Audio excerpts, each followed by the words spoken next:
the main thing, apart from things like, read a lot and live. I mean, I every now and then I'll run into really good writers who have nothing to say. And at that point you want to say, well, okay, stop writing and go and get a job somewhere. Go around the world. Go do stuff.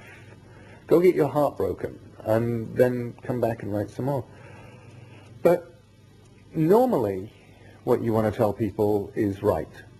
Because most people who want to be writers, it never occurs to them the only way that you actually do it is by writing. All writers have this vague hope that the elves will come in the night and finish any stories for you, and they won't. It's only you. So you have to write, you have to finish things, you have to get them read, you have to start new things, and that's really the secret. You put one word after another, like putting bricks onto a wall, and sooner or later you look and you've managed to build the palace of Mad King Ludwig of Bavaria out of matchsticks. I've talked to a lot of young writers, and what I typically say to them is that there are three things you have to do if you want to write. The first is you have to read a lot. That's where you're going to get your fuel. You're going to sort of ingest those voices and learn what it is to be a writer by reading what other people have written before you. So you have to be a reader if you want to write. The second thing is you have to practice. Writing is like a sport. It's like athletics. If you don't practice, you don't get any better. You can't just talk about doing it. You have to actually sit in the chair and get out the keyboard or get out the pad of paper and actually write. If you can do a little bit every day, that's great. It doesn't have to be a lot, but even a page a day will build up your writing muscles and you'll get better at what you're doing. And the third thing, just as important as the other two, is that you can't give up. A lot of people don't get published. It's not because they couldn't have, it's because they gave up. They didn't keep at it, they didn't finish that story they were thinking about finishing, they got one rejection note and they thought it was the end of the world. You have to keep going. You have to listen to all those writers who talk about the ream of rejection notes that they had before they finally found the story that they were really meant to tell. And that's the thing too, you have to find the story, not just that you think it would be cool to write, but that sort of grabs you and says, oh, you have to write me. That's the story that you should be writing. I found this old typewriter up in the attic. I dragged it down to my room and I started typing all kinds of stories and little joke magazines and little funny stories. I don't know why I thought it was so interesting, but I'd just be in my room for hours. I must have been a weird kid. And I'm doing the same thing now from when I was 9 years old. I just did this very funny series called Rotten School, which probably had a lot of the same jokes. The most exciting reading things for me were these amazing horror comics that were around when I was a kid. Tales from the Crypt and the Vault of Horror.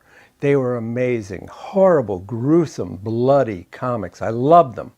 And they had this great combination. They were really scary and very funny. And I think they were a major influence on me. Now when I do these new Goosebumps books, that's what I try for. My writing process, I don't have any rituals. I'm pretty much a machine. I can write anywhere. But I'm lucky I have this wonderful office here in my apartment. And I sit down at 9 o'clock in the morning and start figuring out what I'm doing. And usually try to write 10 to 15 pages a day. And until I'm totally brain dead, and then take the dog for a long walk. And that's basically my day. Well, I think you ought to read a lot, and I think you ought to write a lot. And those are really the two major things. You can't put it off. You have to really do the work. You have to be well read. I don't have any patience with people who say, oh man, I want to be a writer, but I don't have time to read. Well, if you don't have time to read, you can't be a writer. You've got to read just about everything. So I think that's the most important thing. And then you have to read, and I mean you have to write in order to develop a style, to create a style of your own. I was inspired to write The Book Thief because of just memories of sitting in my kitchen when I was a kid, hearing stories my parents told me, and it was like we were all glued to our seats, hearing stories of bombings and getting up out of the ground, out of the bomb shelters in Munich and in Austria. I didn't sit down to write a good young adult book or a good adult book. I really tried to write someone's favourite book. Writing should be fun, and it should should be like you can play with words. And I think that's what I like most about writing, is just playing with words and getting a sense that an author is enjoying writing and just having fun with it and playing a little as well.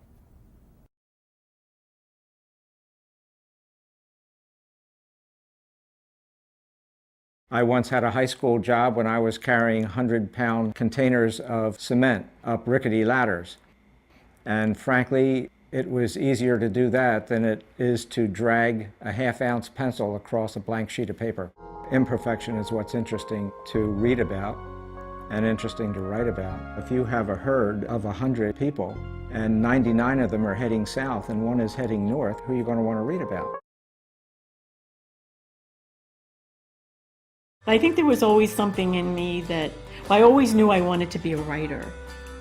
I was able to channel that love of writing and reading in such a way that it was a comfort to me. She has a history of doing things, of creating aspects of her own life that don't require the following of a script. Stories are the thing that the universe is made of, as a poet said, and people are, in fact, stories that as each day of your life passes by, another page is turned, you are a story worth telling.